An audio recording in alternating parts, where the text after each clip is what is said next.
The engines had a wonderful time visiting the children in the big city far away, but it was soon time to go home, except for Thomas, who had been so popular that he was asked to stay for one more day, to which he happily agreed. Thomas said goodbye to the others as they began their journey home. Annie and Clarabelle hated to leave Thomas behind. "Don't worry," he smiled warmly. "When I return, I'll take you on a nice long run. I promise." Thomas retired to the shed where he and the other engines had been staying.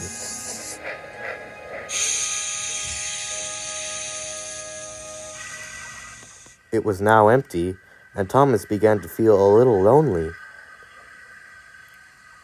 "No matter," he said. "Tomorrow I'll spend the whole day with the children, and then I'll be on my way home." The next day was a whirlwind, with dozens of happy children clambering up and down from his footplate.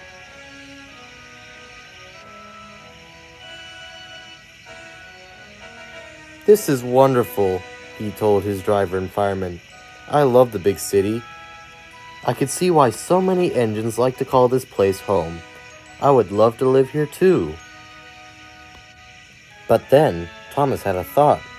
"Say, I haven't seen another steam engine since arriving here. I wonder where they are." His driver and fireman traded nervous glances. "Don't worry about it, Thomas. Just enjoy your time with children."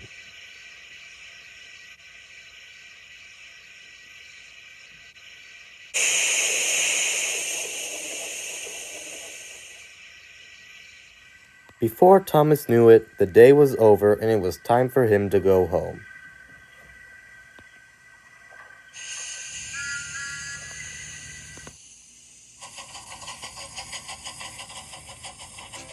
As Thomas made his way down the line, the weather changed. Dark clouds loomed overhead and a thick fog began to settle. Thomas was finding it hard to see.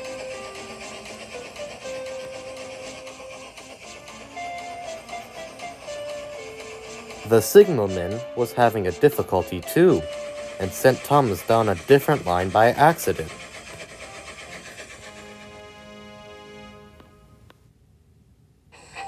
Soon, Thomas found himself in very unfamiliar surroundings.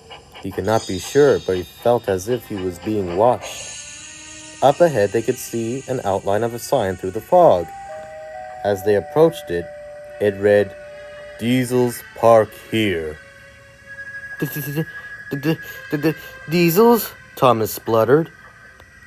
Then the fog began to lift, and Thomas saw only freight cars scattered amongst the yards. "Phew," he sighed in relief. "It's only the machinery." Suddenly, a large diesel sped by him on the next line, blaring its horn. Another diesel thundered by in the opposite direction, blowing exhaust in Thomas's face. Thomas jumped, and without thinking, he darted forward, leaving the yard as fast as he could.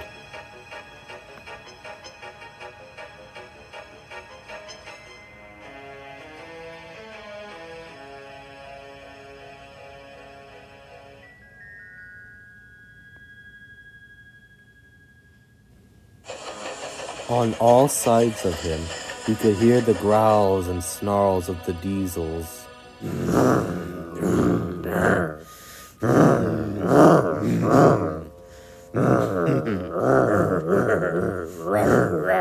His driver regained control when the yard abruptly thinned out, and they found themselves in a row of dark sidings, where no diesels could be found.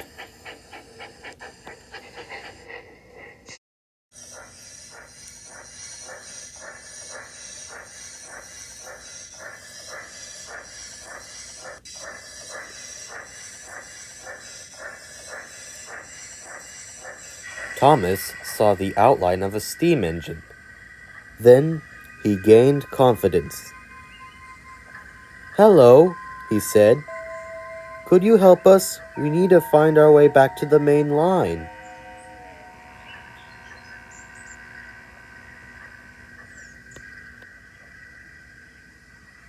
but the engine didn't reply.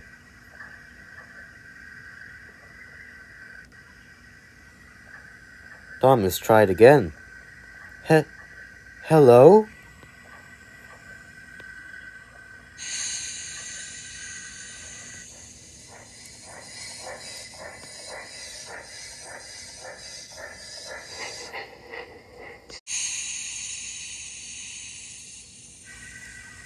It began to dawn on Thomas why the engine wasn't speaking. As he looked around, he saw other engines too, sitting motionless, rusted from smokebox to cab, with scrap written in broad, white chalk letters along their boilers, which made Thomas feel very, very sad. "Oh dear," he said. "I've heard the stories, but I didn't think they were true." His driver and fireman clambered down and inspected. "Now you see why you haven't met other steam engines, Thomas," they said. "The truth is that there aren't many left." Thomas's heart sank.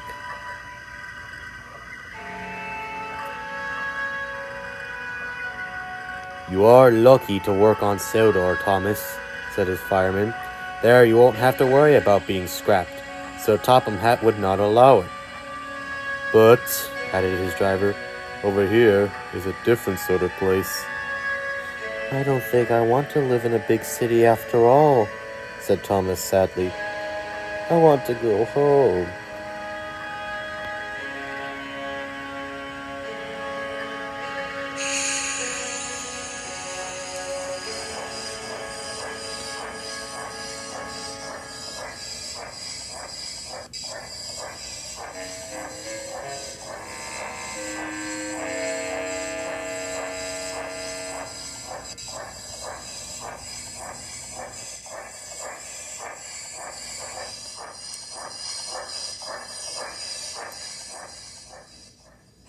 Soon, they found their way back to the main line and were on their way home again.